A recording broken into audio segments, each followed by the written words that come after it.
Hello, everyone. We're going to give everyone a moment or two to join us today. As with all of our sessions, this one will be recorded and posted to the Business Link website in the next few days. I think we have this one and last week's to post, so we're going to just do those at the same time. This week, we had some marketing people away last week. Before we begin, I'm just going to do my typical introduction, everyone. I'm Linda Griffian, the Education Programs Coordinator with Business Link. We also want to acknowledge with Business Link that in the province of Alberta, we are situated on the traditional territories of Treaties 4, 6, 7, 8, and 10, ancestral homeland of diverse First Nations groups, Métis and Indigenous people whose ancestors have walked this land since time immemorial and whose histories, languages, and cultures continue to influence our vibrant community. We pay respects to the Indigenous people of this land, past, present, and future, while recognizing their cultural heritage, beliefs, and relationship to the land on which we reside.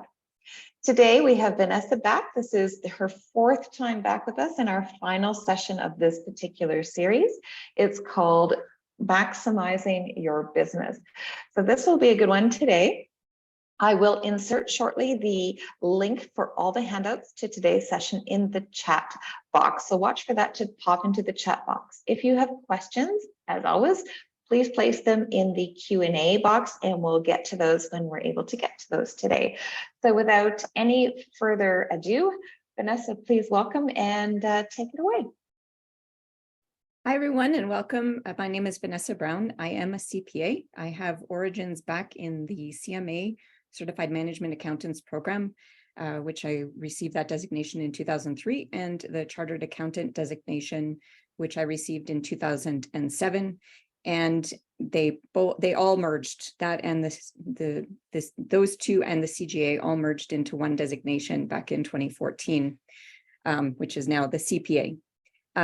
It is a pleasure to be with you today, and I thank you for joining us. I am here to give you some information about the key concepts on cash management, working capital, and operational efficiency.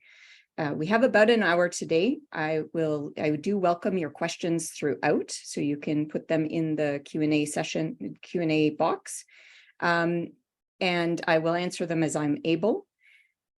I do want to also give, before that, I just want to say I am here representing CPA Canada. All of these slides have been provided from CPA Canada and the Financial Literacy Program. And CPA does stand for Chartered Professional Accountants.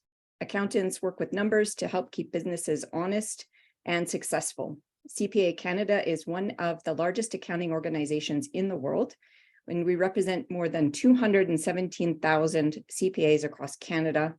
Canadian CPAs are recognized and respected around the globe for their knowledge and integrity. Some CPAs work in accounting firms, while others work in industries such as entertainment, sports, technology, nonprofits, and many more. And depending on their specific job, CPAs can be responsible for making sure a business's financials add up, manage the budgets, and develop plans and strategic direction of the business.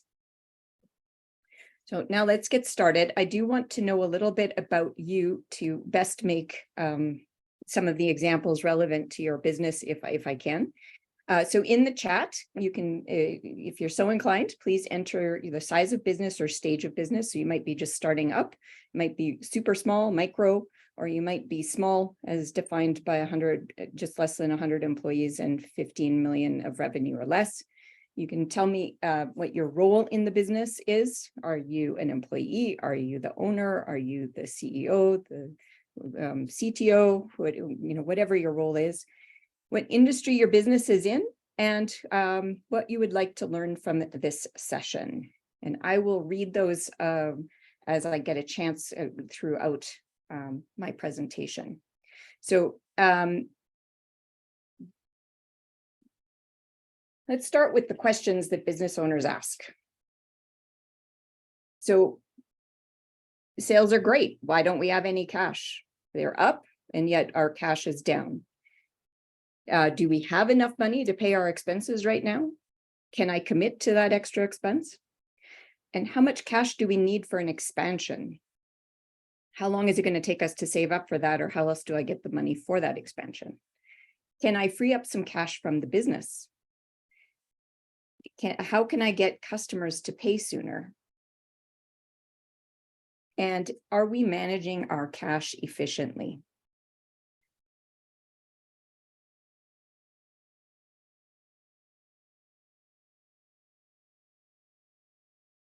Here's a typical business cycle. The company buys inventory.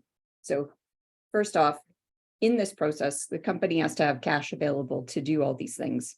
So we're going to buy inventory, which is going to spend some money. And we're doing that before we've received any sales. In a consulting business, instead of buying inventory, you might be investing in some intellectual capital, such as doing some training courses or obtaining some software licensing, things like that. But it requires this spending of cash initially. Then customers order products, and then we pay bills, other bills, operating bills, and we receive customer payments. Now, this paying of bills and the customer payment receipt, these can be interchangeable. We may receive customer payment right away and then pay our bills, or we might have to pay bills and receive our customer payment, 30 to 60 days later. It depends. The thing is we need to have cash to buy the inventory initially, or buy that intellectual capital and open up a physical location or open up an internet website. And then we need the cash to pay those bills. And where we get the cash is just by receiving that from our customers.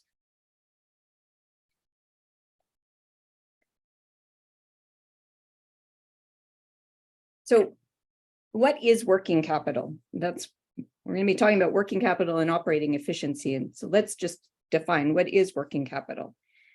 Working capital is a measure of the liquid assets that are available to be used in the operation of the business. It's defined simply as the difference between current assets and current liabilities. And recall that current assets typically include cash, accounts receivable, and inventory, and current liabilities consist of accounts payable. I see that at least one person is involved in some real estate development. I do want to mention that typically for almost all businesses, our current assets and current liabilities are what would be received or used in the last within the year. It's all within a year.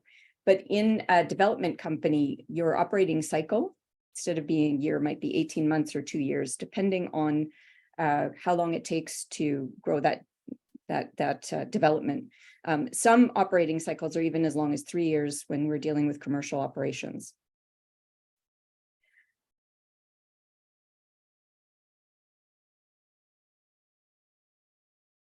So how do we calculate that working capital? Let's use a practical example. And do pay attention to these numbers, because I'm going to be using this slide in comparison to one where we've done an improvement in the working capital efficiency.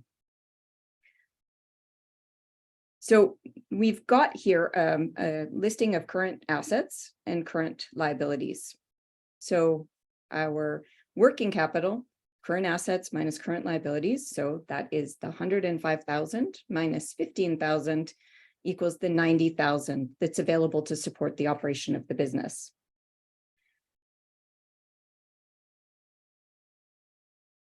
Take note that the accounts payable of $15,000 needs to be paid with some receipt of the accounts receivable, because we don't have enough cash on hand today to pay those accounts payable.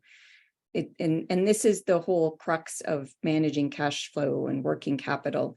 It's managing the mix of the working capital between these different pieces, the accounts receivable and inventory and cash.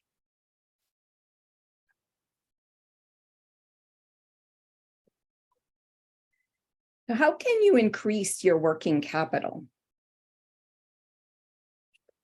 So, and we would need to increase working capital if we're, particularly if we're going to do some kind of sales growth. Remembering working capital, the asset side of that is cash, inventory, and accounts receivable. So if we're going to increase working capital, we would need to increase sales to improve cash flow or increase accounts receivable. So what are the additional forms of working capital? We can get existing funds from, cash on hand. We can get some additional investment from owners. And this would be our shareholders. So they could advance some money from their personal side of things and invest it in the business. We can also get some new investors. So bring in a new shareholder, or we could get some money from lenders.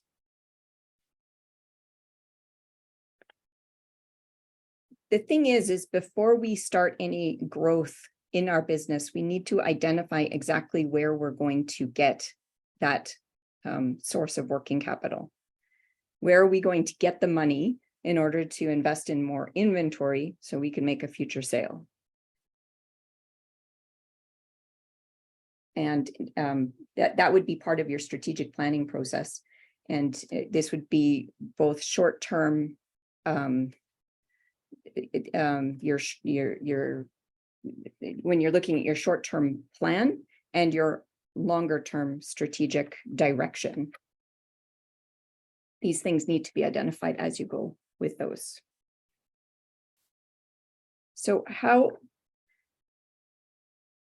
are operational efficiency and working capital related, and what are the measures that we use to identify operational or to evaluate operational efficiency? So to understand and manage our working capital needs, it's important to understand how quickly or how slowly a business is converting its sales into cash. A business that is able to convert its sales to cash quickly, that is, it's operationally efficient, will use less working capital than a business that converts its sales to cash less quickly. So let me illustrate that. If you have a little grocery store and people are just buying things off the shelf, so there is no accounts receivable, converts its sale into cash immediately, that would be operationally efficient. I'm ignoring the inventory piece because they obviously have to have inventory, which inventory may or may not be efficient in that example. We can evaluate that on its own. But a business that's able to convert its sales to cash quickly will use less working capital. And there are 5 key operating efficiency ratios. They are the days in inventory, the collection period, the payment period, the cash conversion cycle, and inventory turnover. When we improve the operational efficiency of these assets, it will reduce the working capital amount. Remembering working capital is net assets or current assets minus current liabilities. So when we are operating efficiently, that working capital amount, the actual amount, will be reduced. And the example I have later will show that. So how do we, I'm just going to go back a second. I'm going to go through each one of these efficiency ratio calculations in detail. And I'll explain what they are. And then I'm going to go through each one of them again and discuss how we improve each one of those. So how do we calculate inventory efficiency? Although inventory is classed as an asset on the balance sheet, acquiring and carrying inventory does have a cost to the business, since the inventory is typically paid for before it is sold. So typically we have to pay our supplier before we actually sell the inventory. That said, a lot of businesses have partnerships with their suppliers, that their suppliers allow what would be more favorable payment terms, where they maybe get the inventory and then pay 30 or 60 days later, so that the business has an opportunity to convert it into a cash sale before that. And other and these are all negotiable. They're depending on your actual supplier. Your supplier may grant you some of these gifts, let's say, of helping you with your operational efficiency. Another way that some suppliers help is that if it's a product that they're not sure, just how well the market will respond, they might do it on consignment basis so that you can place it in the store and that you don't have to pay them for it until it actually sells. But generally speaking, when inventory is purchased, you have to do the cash outflow right then, and in the hopes that you're going to recoup it through a sale later. The days in inventory measures how long inventory stays in the company before it is sold. The faster inventory is sold, the less working capital is required. In other words, the less days in inventory, the less working capital needed. Okay, so in this example, the 20,000 is the ending inventory at the end of a month. The month that we are dealing with had 30 days.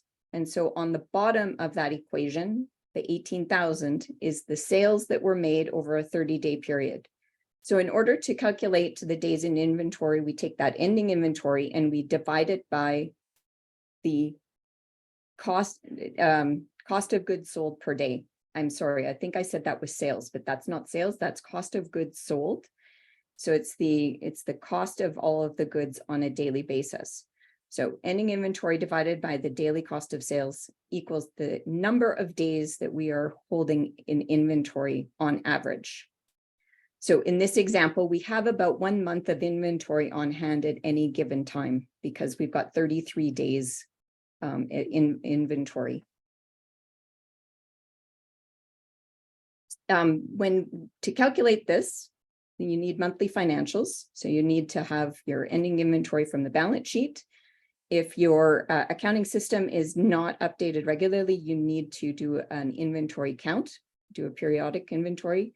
If you have a system where you have a perpetual inventory system that is accurate, where every sale is acknowledged in the system as it's made, so inventory is reduced with every sale, then you can just rely on the system, provided that you do periodic checks to make sure that the system is actually accurate to your physical inventory count.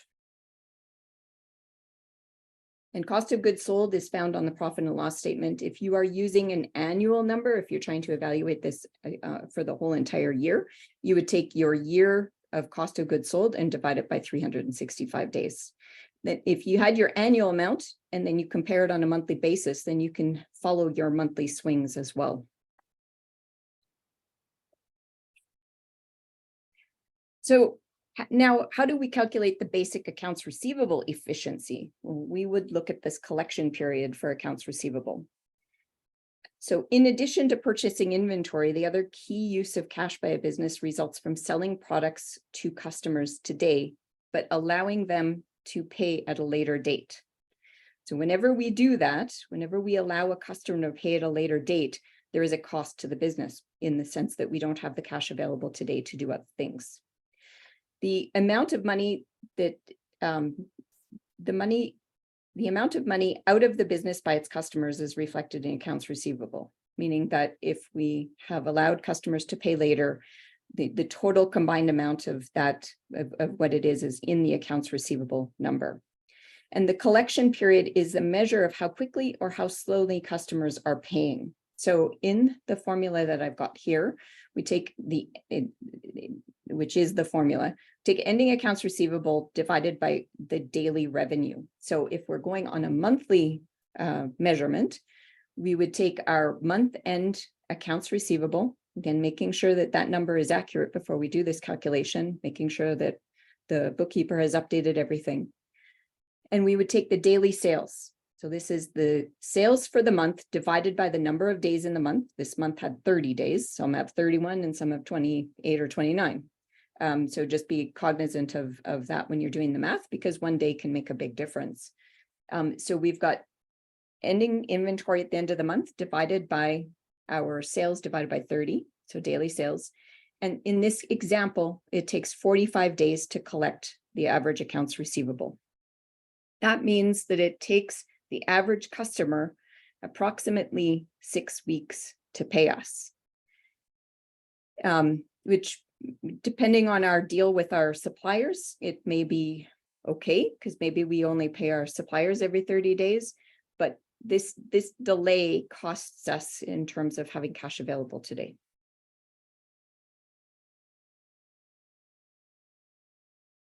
The shorter just to be aware, the shorter this collection period, the less working capital is needed, meaning that we don't need to have as much cash on hand if this is shorter, because we're constantly converting the accounts receivable to cash to pay off our current liabilities, so we don't need as much cash. And I mean cash on hand as in the operating line. Okay, so now how do we calculate our basic payment efficiency? This is our efficiency in paying our suppliers. So how quickly are the vendors and suppliers paid? The amount of money a business owes its suppliers and vendors is reflected in accounts payable. The accounts payable is on the balance sheet. And you need to make sure that these have all been recorded. One of the key things about bookkeeping is that often owners don't give the bookkeeper an invoice until after it's paid. And yet the bookkeeper needs to have that information entered into the system in order to have it accurate at the end of each month. And so unrecorded liabilities is one of the biggest risks a business owner has in its financial system. So, do make sure that if you're a business owner or if you are somebody who's involved in getting that information to the bookkeeper, get it to them. Even if you have to pay it later, just maybe keep an electronic copy in a folder until the payment is made. The longer a business takes to pay its suppliers and vendors, the longer it is able to hold on to cash. Taking a long time to pay suppliers and vendors is a source of cash for the business and can help offset the cash needed for paying for inventory and for allowing customers to pay later. That said, you also want to keep your suppliers happy, so you don't want to delay the payment excessively, and you need to work out those payment terms with them so that both parties understand the expectation. So the formula for the payment period is accounts payable on the balance sheet at the end of the month, divided by the cost of goods sold per day. So again, this is the monthly cost of sales. It's that same number that we used on the inventory. And you divide it by 30 in this case, because we had 30 days in that month. And so the payment period for accounts payable is 25 days in this example. And if we compare that to the accounts receivable, we are collecting from customers about every 45 days, but we have to pay our vendors within 25 days. So that means there's a 20-day gap in between what we have to pay our suppliers and what we're receiving. So we need at least 20 days of cash on hand to do that.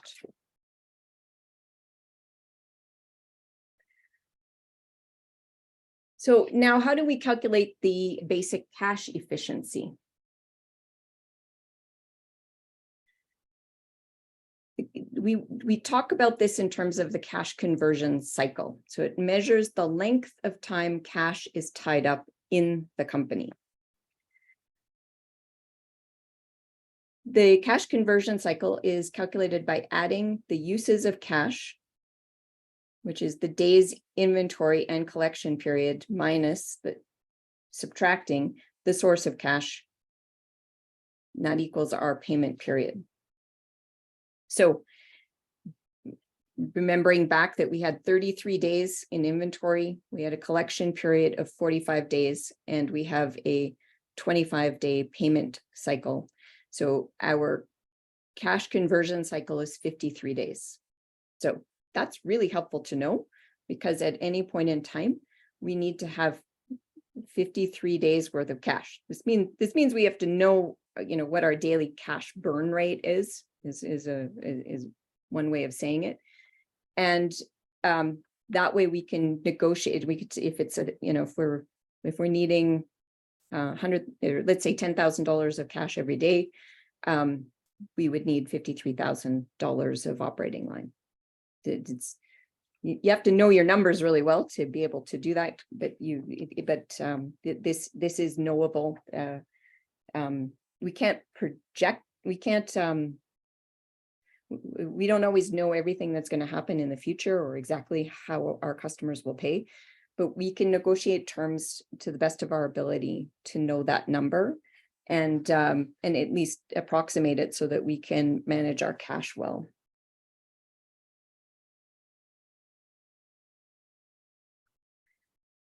So what's another way that we can evaluate our inventory efficiency?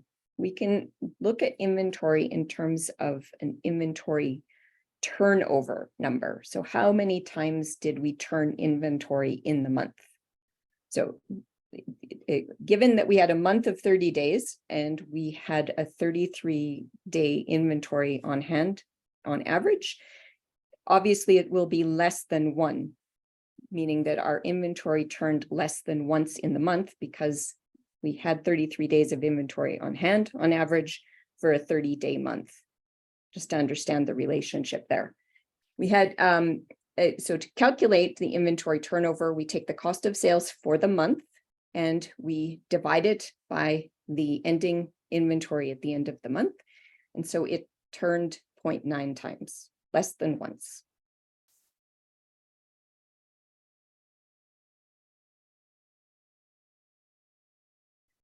So how can we improve, or what can we do to improve efficiency?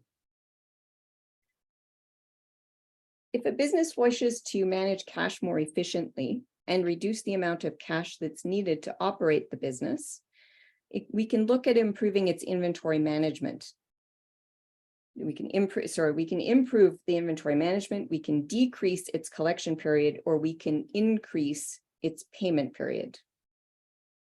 So this slide provides strategies for reducing inventory. Going back to that example where we had the 45-day collection period on accounts receivable and the 25-day payment period with our suppliers, if we can align those closer so that we have a 30-day receivable collection period and a 30-day payment period, we've aligned them really exactly. And so we should be collecting from our customers at the same time we need to pay.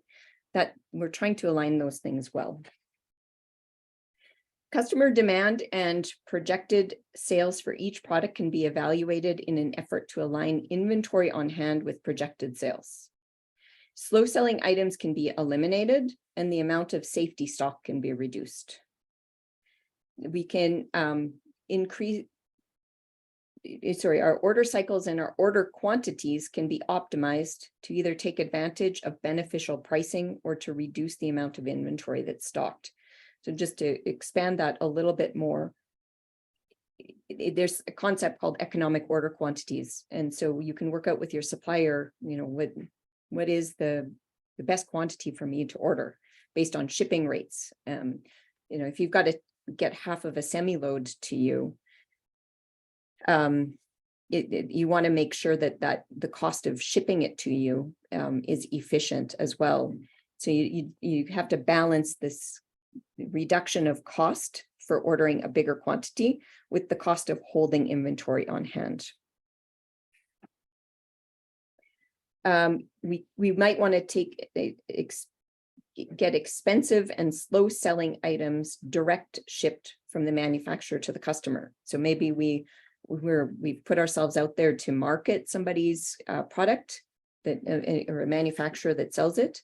And so we work out a deal with them where they hold the inventory in their warehouse and that we will sell it to the customer and get the manufacturer to ship it directly to them. There's all kinds of ways to negotiate and manage these things, and they all come with different benefits and risks, but we have to keep the cash, the working capital in mind. In that example, again, with the 45 days receivable and the 25 payable cycle, we can align them to be 30 days each, or we could align them to be 45 days if that works better. But we need to be cognizant of that overall, the overall implications to the entire business. the key thing I want to point out on that is that we don't want to increase our receivable terms to 60 days and reduce our payment cycle to 20 days. You see how that would be dysfunctional. So we need to be paying attention to that overall business cycle at any one point in time. So what are some ways, some methods of improving efficiency and speeding up payments from customers? One of the best strategies to reduce the collection period is to make sure that invoices are sent promptly and that the invoices are correct when they're sent. So there will be no delay in getting paid because of an error on that invoice. And a simple way is to send invoices multiple times during the month, just as the work is completed, and rather than waiting to the end of the month. There's some special considerations for anybody who's more in anything that's a construction or contractor related, because you have some special legal terms you have to deal with regard to you can only receive 10% upfront, but you can progress bill, but you'd have to make sure that there's some concrete checkpoints so that the customer is happy about receiving that bill and that they're happy you're on target.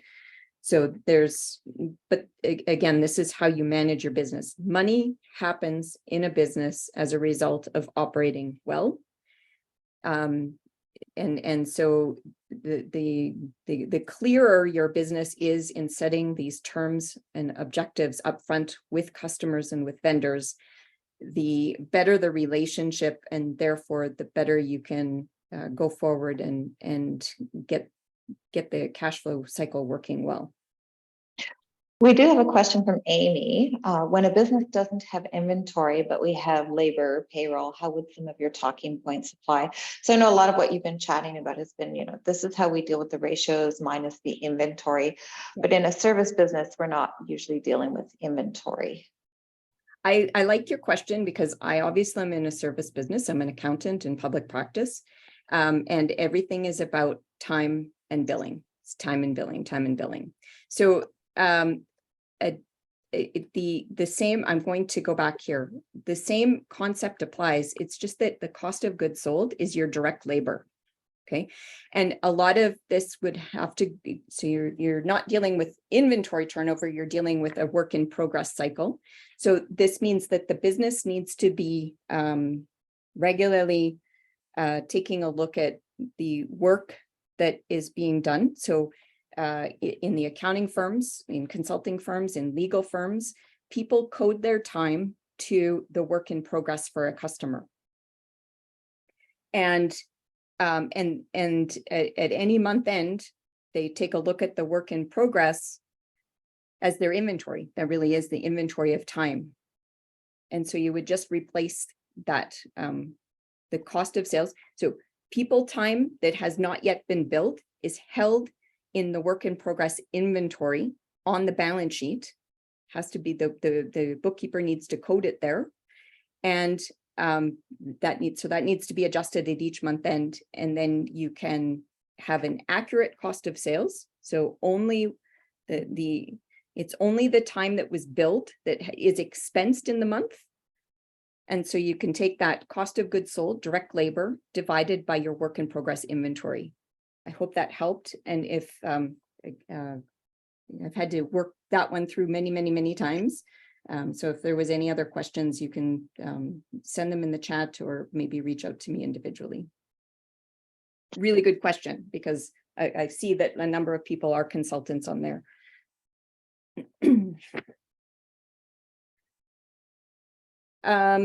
So some other ways that we can improve the collection period is to enforce the payment terms, including the due dates and payment deadlines. You can make them eligible for a discount. You can, so offering a discount to somebody to pay early might be desirable. It's usually that reinforces behavior better than incurring or threatening a penalty if they pay late. So just give an incentive to pay on time or early. We can monitor and react to delinquent payments promptly. And I do see the question. I can share the formula for the service and consulting inventory turnover ratio after. I'll send it to Linda, who can send that out to you, as I won't have time in the session to type it out for you. But I will add that to the slides for the next one. So we do want to monitor and react to delinquent payments promptly. So we need somebody who's going to follow up. You can create systems. In my office, how I do it, because I don't have an admin support right now. I used to have admin, but I don't have admin now in my new startup. I have a billing system that automatically reminds people every 5 days. So if I do an invoice today that's due 15 days from now, at day 20, the system automatically sends a nice little reminder. Hey, you might have forgot about the invoice. Can you make sure that you get payment to us as soon as possible? And if it went, really delinquent, then I would make a phone call personally to them. These days, people accept a lot of automated system things, but you have to set the system up to do that well. Resolve your disputes quickly. So if you have a customer that's just been paying you because they're disputing something, first of all, they may not have let you know. And so you need to make that phone call out to them and say, hey, I just want to know, is there some reason why you haven't paid the invoice to us? And then they can make some kind of complaint to the business to say, hey, I didn't really receive what I was expecting. And so you need to have a conversation with them and get to the bottom of it. And I've already mentioned this, but you can utilize electronic payment and billing techniques where possible. Saves mailing time, mailing costs, and it reduces the check float time. And I see a question, can you share what billing systems you use for the billing reminder? QuickBooks does it all by itself. You can set it up in QuickBooks to send that automated reminder. I do my billing through a system called HealthSim. HealthSim is a electronic payment system that was born and grown here in Calgary. Lovely payment system, which with a billing system online, it's got subscription services. You can set up subscription services, so it sends out the invoice every month. And there's you can use Xero, and any of the mainstream accounting programs allow you to do that. Sage. And laws about, I see a question, laws about why we can take payment upfront before service is provided. So there's no receivables. And you do need to contact a lawyer when you're doing that type of thing. But usually if you are calling it, in my world, a retainer, it is refundable if the work doesn't get done. That's one way to do it. And in the construction industry, it's heavily monitored. So you can only get 10% upfront, and you have to pay attention to all those laws. It's a thick bunch of laws, so you do need to consult with a lawyer. But when you are trying to set up a system-wide policy on getting paid in advance of services being delivered, you do need to consult with a lawyer and get the proper contract terms that are not contravening any kind of contract statute that governs contract law. And HealthSim is HELCIM. HELSCIM. Our company, we take what we do when we set up new accounts in my company, because we're in a service business too, Amy, is we take a credit card and we indicate that credit card charges will be made if they're not paid within 30 days. We take that credit card. Sometimes we take deposits to activate new accounts, where we'll say, okay, we will take a deposit of $500. Other ways we do it is to say, well, it is so much per month if you pay us monthly, or if you like to pay us an annual fee, then we reduce the fee annually. And that's quite common. You see that all the time in subscription services as well. Also, we take multiple methods of payment. We just do. And you can work with your bank to set up automatic withdrawals from your clients' accounts as well, where you can automate the withdrawal process out of their bank account each month and work with your clients for that. That way, you're collecting more and more and more efficiently from the clients as well. I know some of those tricks have worked for us. We also, a trick we used to use in sales, and this is more of a sales trick than it is maybe an accounting trick, but it is something you can use when you're collecting your bills, is to say, oh, I see your account is due. Would you like to use this payment or this payment or this payment? So you give them a choice that isn't a yes or no choice. You give them a choice between one or two items that they have to say yes to. That worked quite well in sales too. It's a little sales trick. Would you like to purchase this item or would you like to purchase that item? And that way your clients don't have a yes or no answer. We psychologically as humans tend to make a choice if we're given one. And if you can get them away from a yes or no choice and into a choice that's, oh, I'll take this or that, psychologically that works pretty well too. So that's a little bit of a trick for that. And just to Linda's point, HealthSim has a system where the customer can set up automatic payments out of their bank account instead of using a credit card. It takes 3 to 5 days for that whole process to work, but it's entirely customer done so that you inside the business, I don't have to collect all of their banking details here. And then HealthSim is the one who retains that information and then creates that automatic withdrawal from their account every month. They also do get advance notice of it so that if they were canceling it, if you've got cancellation terms, again, you need to have cancellation terms if it's a subscription. If they have to cancel 30 days prior, they can cancel and then nothing happens out of their account later on too. So you've protected the customer and you've still, found a way to get paid for the work that you do. And it's always this balancing act. I do encourage all of you, if you don't have a corporate lawyer, to get one engaged that you can consult with. It's more from a consultative upfront perspective, getting all the business advice that you can upfront from the lawyer, from legal terms, so that you know where you stand legally. But that you're not using the legal hammer on people. It's that you can design your business processes in a way that is respectful of everybody involved.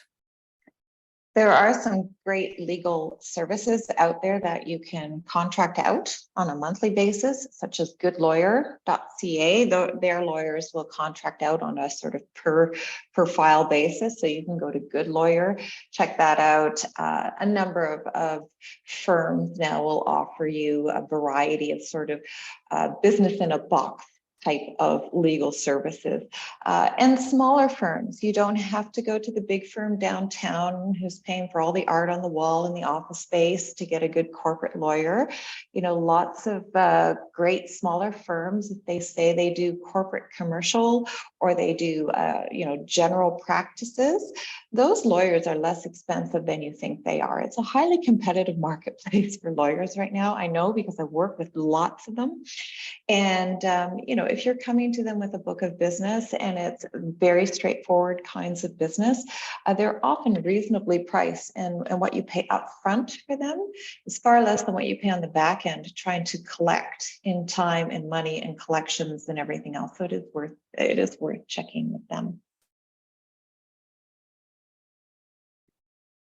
Okay, so I want to go through this example of improving efficiency.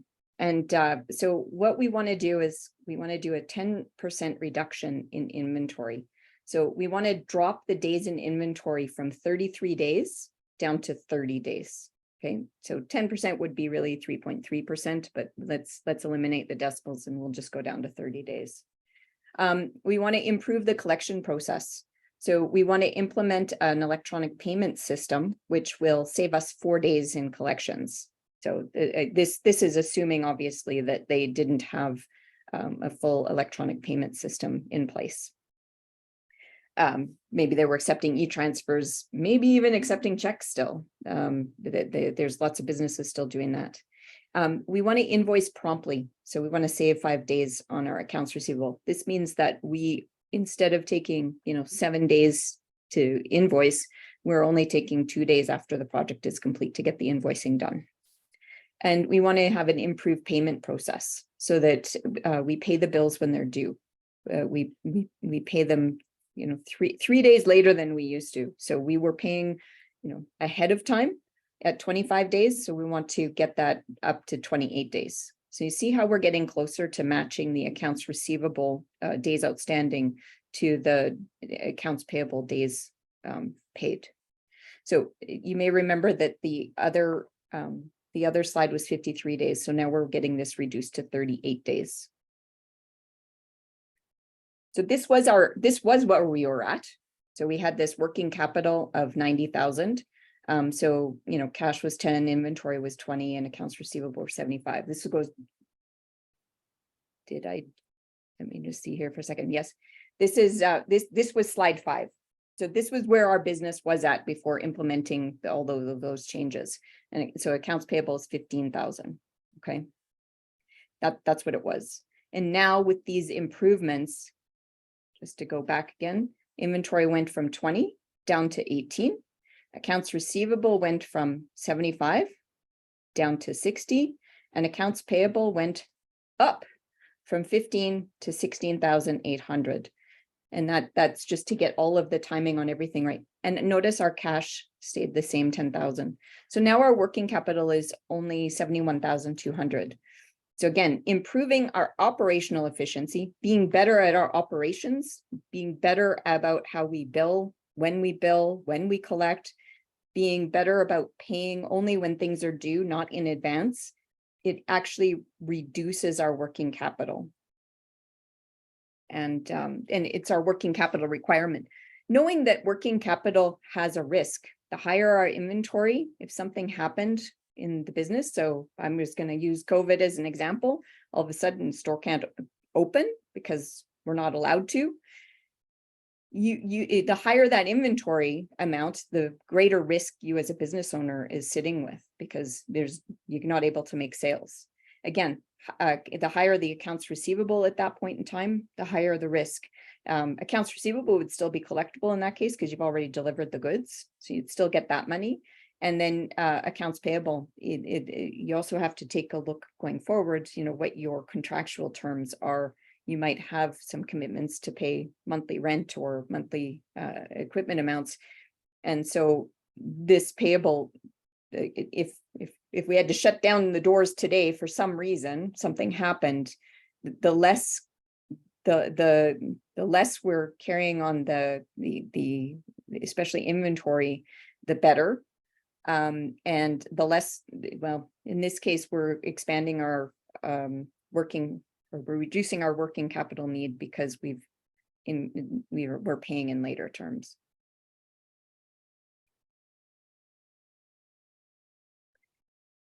Okay, efficiency ratios are extremely valuable tools that help us monitor cash usage and cash needs.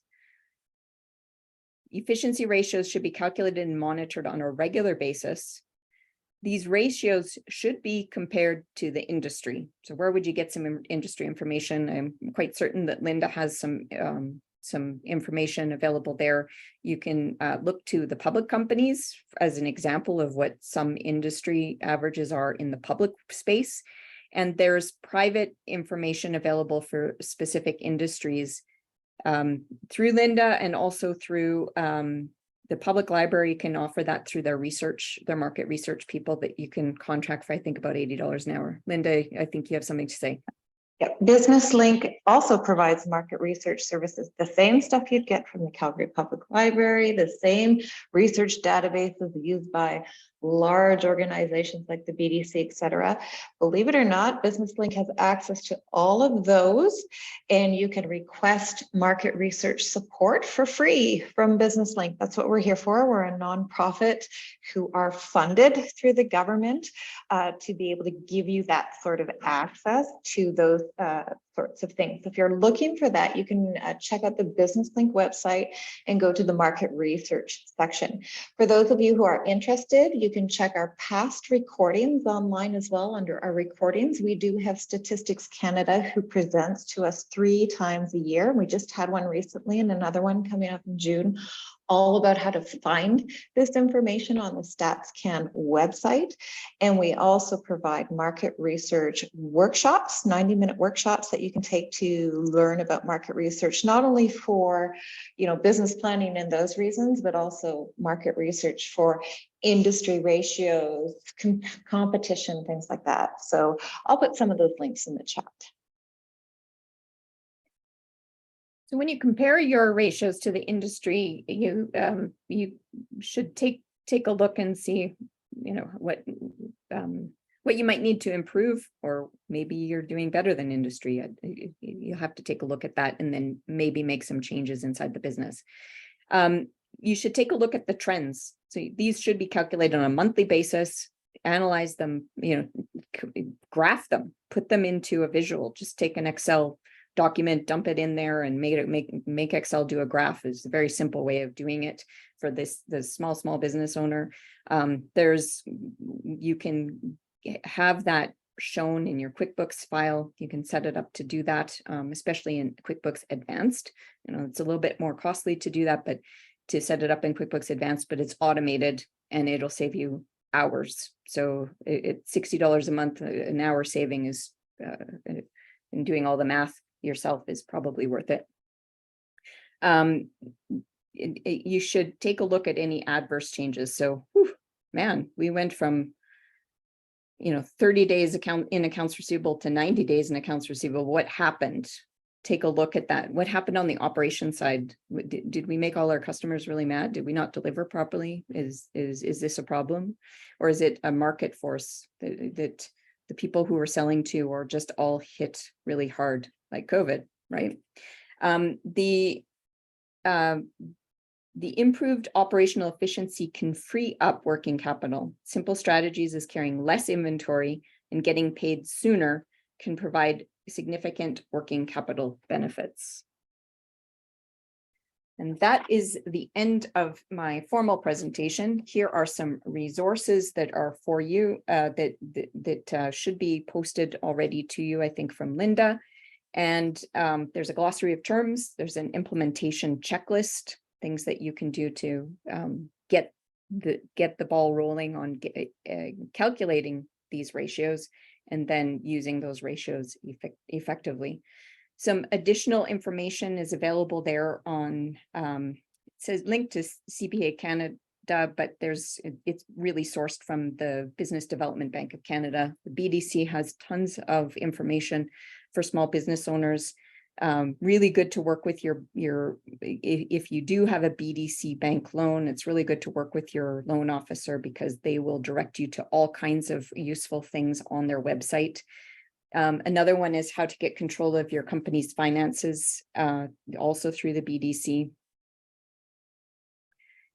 And with that, I will just turn to questions. And I see somebody's asked, how do we know when to use the billing system? Is there a certain volume of sales we need?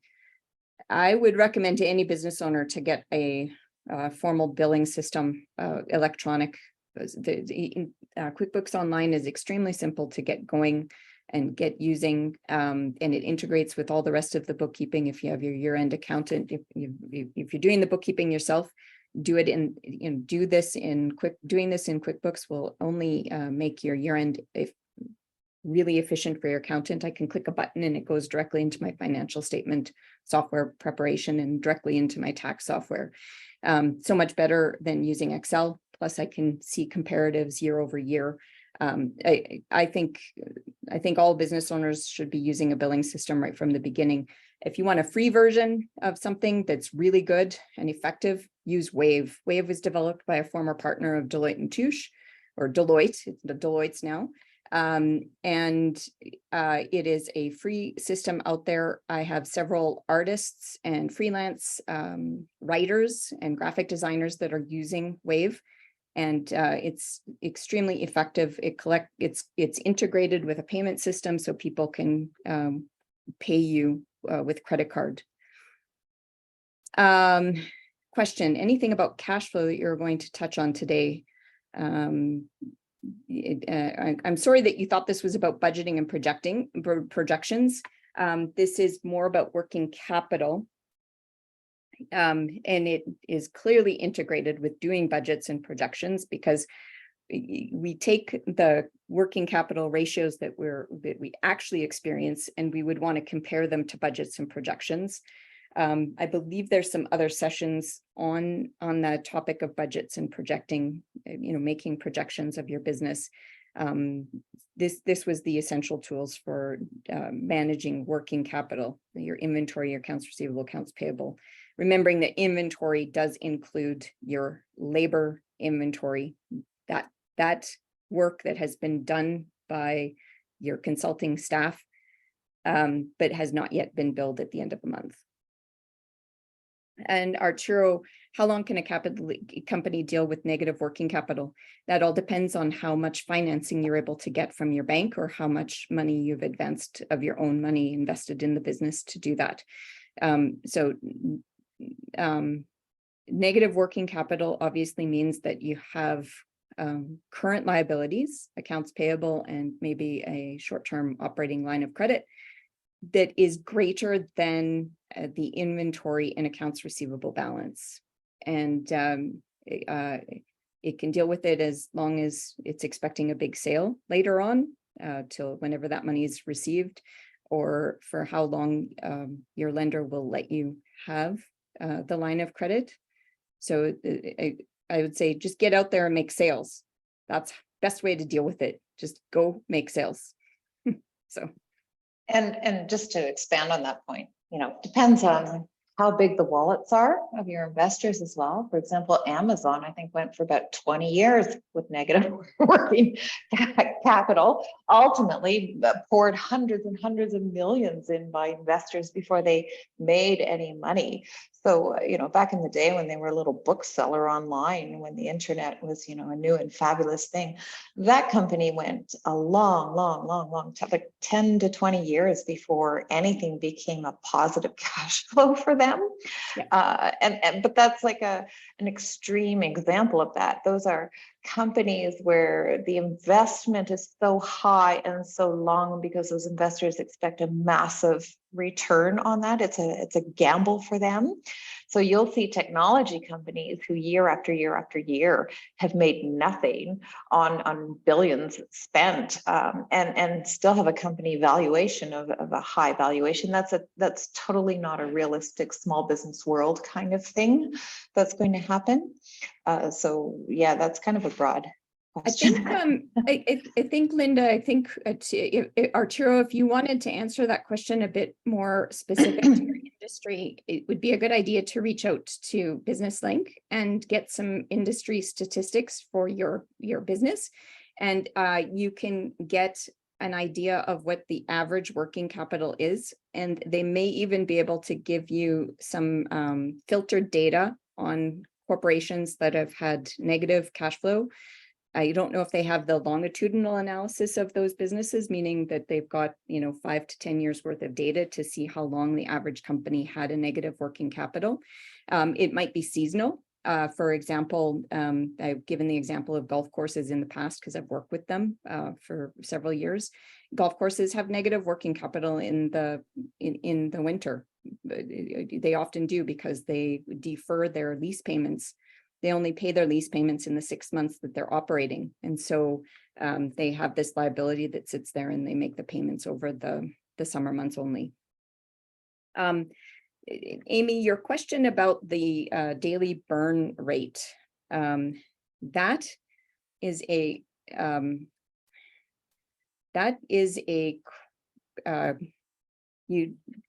this is where you would look at your daily cash flow, or you look at your monthly cash flow and determine the amounts there. Daily burn, this is a loose term. It's not an official lingo in the business world, but I would look first at what your daily cash requirements are. So this is you forecast out your expenses based on contractual terms, and also some of the expenses that you just expect. So you have a contract with your employees to pay them. You have a contract to pay rent. You have contractual obligations to pay subscriptions for software that's needed for your business, that type of thing. You project that out. that's how much cash you need. Then you project out what your committed sales are, what you have sales contracts for, and then you can calculate that on an average basis. And then you can use that multiplied by your number of days of working capital. So 53 days in my first example, down to 38 days in the last example. And now you have an idea of your monthly cash needs.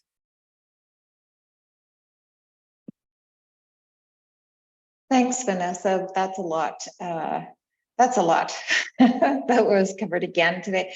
For anyone who's missed all the other sessions, or if you've missed a few, we will probably late this week have them all up, but the final two, that's this week's and last week's, will be going up this week. All the others are already up on our website under recordings.